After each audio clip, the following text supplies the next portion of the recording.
मित्रों, भारत माता की जय। 14 तारीख को बिहार इलेक्शन का रिजल्ट आया। हम सभी हर्षित हुए और 13 के रात को सभी लोग इतने चिंतित थे कि रिजल्ट क्या होगा। मैं भी रात के देर रात तक शायद न्यूज़ एनालिसिस को देख रहा था। कोई कहता था इतनी सीट आएंगे, कोई कहता था इतनी सीट आएंगे, सब दुविधा में। कोई कहता था उसका एग्जिट पोल गलत है, उसका एग्जिट पोल गलत है। सारे एग्जिट पोल को तोड़ते हुए जो एनडीए ने स्थान प्राप्त किया वह अप्रत्याशित है।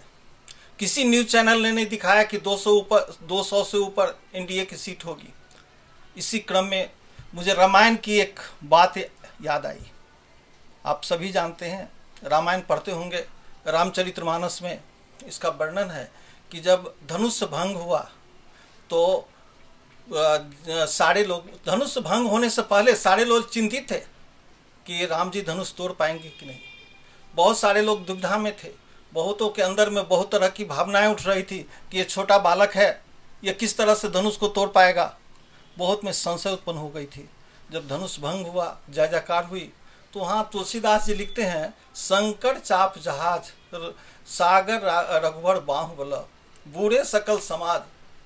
तो वहाँ जब बूढ़े सकल समाज चढ़ई जो प्रतिमा मोह बस, तो जब उन्होंने लिखा कि बूढ़े सकल समाज, ये सुनी हुई कहानी मैं बता रहा हूँ और यह बहुत जगह इसकी चर्चा भी हुई है कि बूढ़े सकल समाज जब उन्होंने लिखा तो फिर तुलसीदास जी की कलम रुक गई। तुलसीदास सोचने लगे आगे मैं क्या लिखूं। जब जहाँ का समाज बुड़ जाए, जहाँ का सारा समाज डूब जाए, तो वहाँ आगे क्या हो सकता है। क्योंकि उन्होंने लिखा कि बूढ़े सकल समाज। हनुमान जी, कहा जाता है कि हनुमान जी छद्म वेश में होते हैं।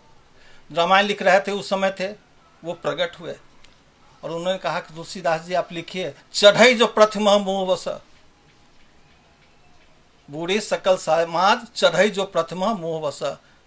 भाइयों, 14 तारीख को यही हुआ। समाज का एक बहुत बड़ा तबका इसमें डूब रहा था कि क्या होगा, नहीं होगा। लेकिन जब धनुष भंग हुआ, जब 200 की पार हुई, तो उन लोगों की जो अंदर की मोह था वो भंग हो गया। चढ़ई सो प्रतिमा मोह बस, जिनको मोह था उसका दूर हो गया।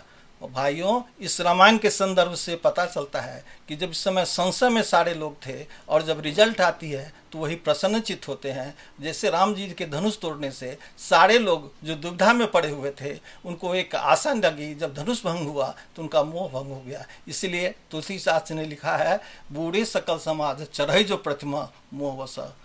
तो हम सबों को यह याद रखना चाहिए कि यह अप्रत्याशित जीत हमारे लिए एक बहुत बड़ा सूर्योदय लेके आया है, एक शुभ संकेत लेके आया है कि हमारा विकास पहले से बेहतर होगा, हमारी सारी शिक्षाएं बेहतर होगी, सामाजिक संगठन बेहतर होगा और हम ज़्यादा विकसित राष्ट्र के रूप में भारत बनेंगे। धन्यवाद।